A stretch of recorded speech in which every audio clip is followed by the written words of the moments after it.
what I'd like in the island is to see an island where nobody felt that they had to have their security guaranteed by troops. That's what I mean. It's a pretty straightforward, simple thing that anywhere else in the world everybody would aspire to. Just like on this island, I quite like the fact that I don't feel I have to have troops on the street to be able to protect my security. That's all I'm talking about, and I don't think anybody needs to add any words because they want to second guess what I think. As for Turkey's aspiration to join the European Union, I am, as I said at lunch today with one group, and I said at a group the other day, I am a passionate and wholehearted supporter of Turkey's membership of the European Union. I think it will be good for Britain.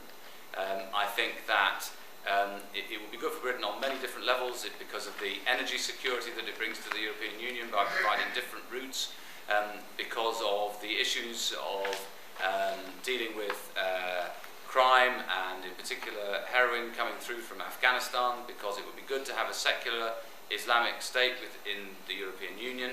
But that's not to say, and I very much hope that that will happen within my political lifetime. But that's not to say that there aren't a great number of obstacles that still lie in the way. One of the things I've been trying to say to my Turkish friends is you have got to comply with the additional Ankara protocol, but you've also got to make sure that you open as many new chapters as possible. I'm glad that the environment chapter's been open. We've set up a working party between the Foreign Office and the team in Ankara to help with that. But it would be good if Turkey could do much more on changing the labour law in Turkey, so that it was more consistent with the rest of the European Union, and Turkey was therefore able to open up that chapter as well. And yes, of course, I find it difficult to conceive, so I tried to keep Turkish accession to the European Union separate from the Cyprus issue, but at the same time, it's very difficult to see how, in all honesty, Turkey could eventually accede to the European Union whilst Cyprus was still a divided island. I mean, that, it just seems to me, is point blank a fact. In terms of one of the things I've found also since I've been in this job is that sometimes I could replay conversations I've had with one group, take out the word Greek and insert Turkish and play it to the other group, and it would be an almost exact mirror of the conversations that I've had. And on the whole, of course, then if I get shouted at by both sides, then I think more or less I must be right about in the right place. As for second plans and all the rest of it, I think for the most part that negotiations of this kind are best conducted in private and in secret, because it's like mushrooms, they grow best in the dark. And actually, I don't think the issue of federation or not federation is the biggest issue in the negotiations at the moment at all. I think on governance issues, people are probably much closer to an agreement. There are other issues where I think there are many more complications in terms of territory, in terms of property, in terms of compensation or restitution, where there is considerably more difficult. Now, if I were to announce tonight the Foreign Office has a plan B, I think probably the first thing that would happen is that the two leaders would be on the phone tomorrow, probably just beaten by about a minute by Alexander Downer, to say, what on earth are you up to, undermining the process? And so no, there is no plan B that we are hatching in the Foreign Office. And the other thing that I have learned in my very many years, but my very few weeks in the Foreign Office, is, and I will just tell one other story because I think it exemplifies it. I was at the theatre a few years ago to watch a German play, and I apologise to those who've heard me use this before, but it was about, it was a very dull German play, which is perhaps inevitable, but as we were sitting down, there was a couple in front of us who'd had a terrible row, and the woman turned round to the man, just as the play was about to start, and said, and the worst of it is that you're so patronising.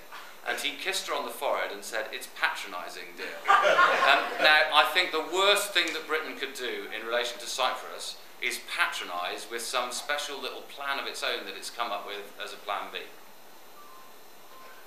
It normally seems that there's 40 questions from Andrew Dismore and then 40 questions from you. So it's good to keep the Foreign Office on its toes. But like today, they never answer. Well, the thing is that some of the questions that you ask, I think you ask with exactly the same mischief as you have in your eyes now. So you will get mischief back. But I mean, it's a serious point. Look, one of the biggest difficulties that there is for the North is that Cyprus is now a member of the European Union. And inevitably, therefore, there are going to be people employed in the Commission, and Cyprus has a commissioner. Cyprus has ministers attending the council, and that is not going to get easier. And that's why I'm passionate about wanting a solution that works for the whole island. So I'm not doubting your numbers, but all I'm saying is I think that where that leads you is all the more reason for having a comprehensive settlement. Guarantor powers and Treaty of Settlement. Well, you didn't ask about the Treaty of Settlement, but I'm going to reply in relation to the Treaty of Settlement.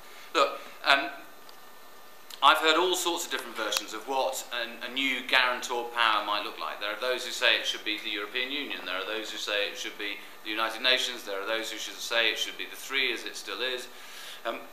All I'm saying is that if the two leaders came up with a solution that they felt they could sell to their communities, and that required something from the United Kingdom, then we would not stand in the way.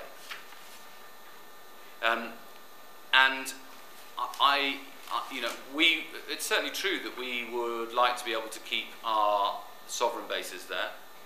That's different from our unforeseen presence, obviously. We'd like to keep our sovereign bases there for our own security reasons. We're very happy to hand over 50% of that land. I mean, it is rather bizarre that we now have villages which, to be honest, have no security purpose at all, but which are effectively run by the British camp commander.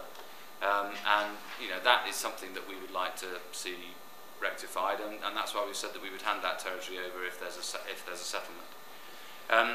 In relation to dominating your wife, I bet you she thinks she gets the upper hand, is my suspicion.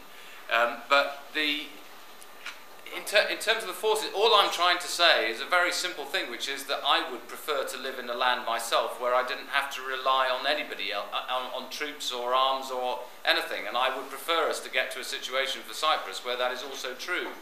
And you're absolutely right in saying that there are people who do fear. I mean, I had lunch with a group of Greek and Turkish Cypriot journalists in the buffer zone in that restaurant that does rather well out of the fact that it's in the buffer zone.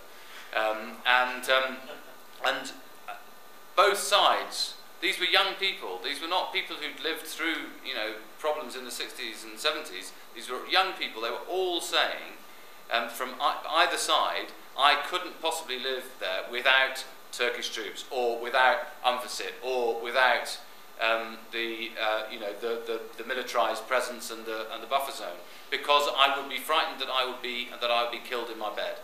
People say that on both sides. That is a fact that we have to live with, and I prefer it not to be the case.